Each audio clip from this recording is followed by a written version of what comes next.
Whew. 5 minutes, that's scary short. All right.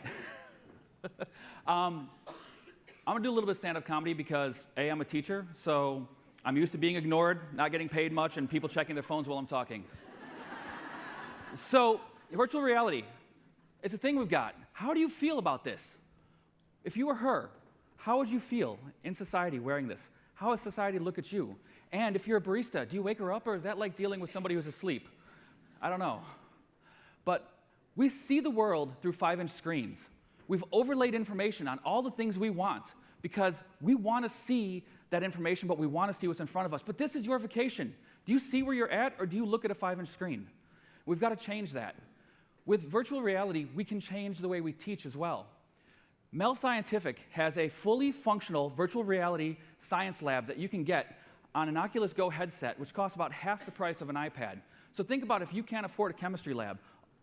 Also, when it comes to integrating this technology into our classroom, you have to think, how are you going to do it? Because I have a hard time getting my students to click on a link for Google.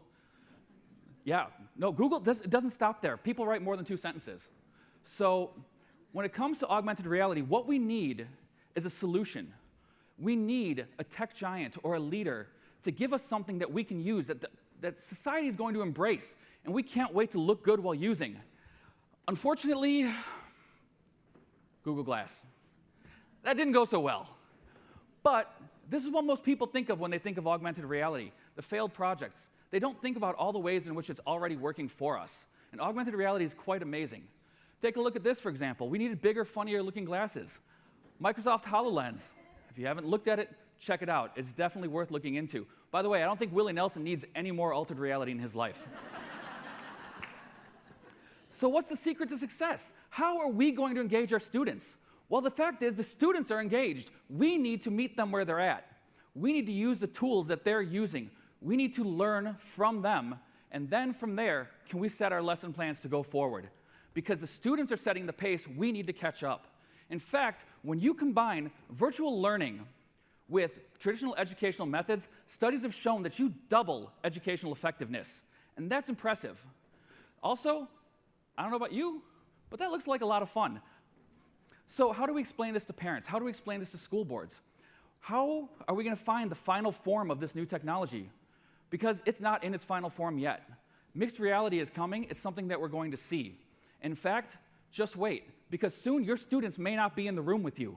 Soon, your friend may not be walking the museum with you. Soon, you may be able to sit in a staff meeting and check your email or buy stuff on Amazon with nobody noticing. So when we move forward, we see something like this, which isn't a bad episode of Doctor Who. This is a remote presence robot. You can take your students anywhere for a field trip without permission slips or them stealing from the gift shop. So we're going to leap forward. The future is coming. In fact, the future is almost here. Many of the technologies that we would love to see in our classroom exist today, and they're cheap. Miss Frizzle and her school bus would be shocked by the things that we can do in class today. So when I think about how I'm going to teach my students as a computer teacher, I'm not teaching typing anymore. I don't know if you think that's scary or not, but soon typing is going to be done using eye tracking. You won't be typing. Your students right now aren't even typing when they type. They're talking. And eye tracking combined with machine learning is going to look like mind reading. In fact, I asked Siri and Alexa. They both told me, don't worry, computers can't read your mind. They also called me Dave, so I'm a little worried about that. Now, what we have here is the future. Robots doing surgery on the International Space Station.